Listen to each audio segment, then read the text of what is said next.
The secret of contentment. I have learned to be content, whatever the circumstances.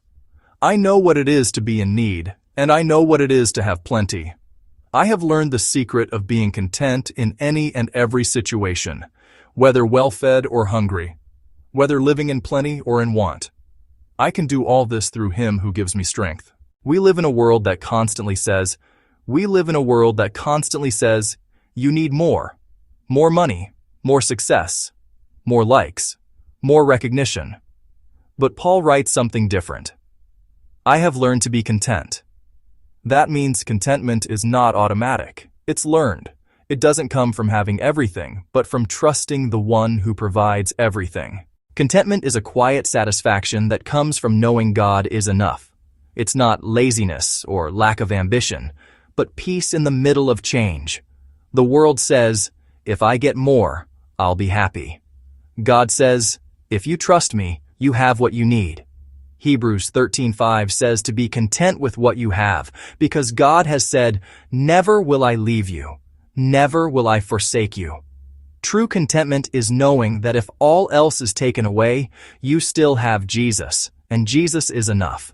3 main enemies steal our peace: comparison, looking at what others have instead of thanking God for what we have. Galatians 6:4 warns against this. Complaining, focusing on what's missing.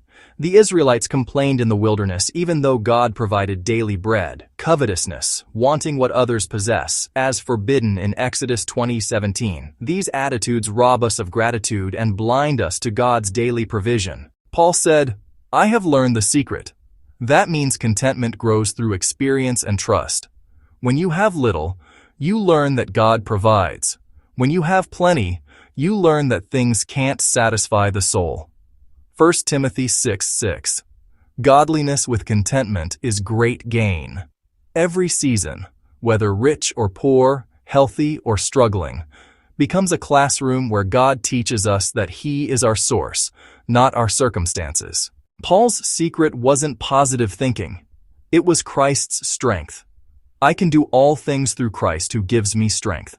When Jesus fills your heart, you're not controlled by what's around you. Your peace doesn't depend on your paycheck, your possessions, or your popularity. It rests on the unchanging faithfulness of God. Here are practical steps to walk in contentment. Thank God daily. Gratitude breaks discontent. Trust His timing. He knows what you need and when. Focus on eternity.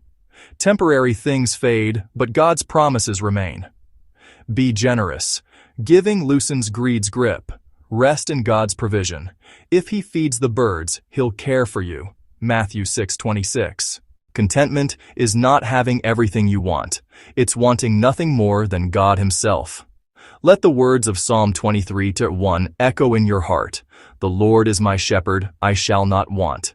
When you truly believe that, peace will fill your heart, gratitude will shape your words, and joy will overflow from your life.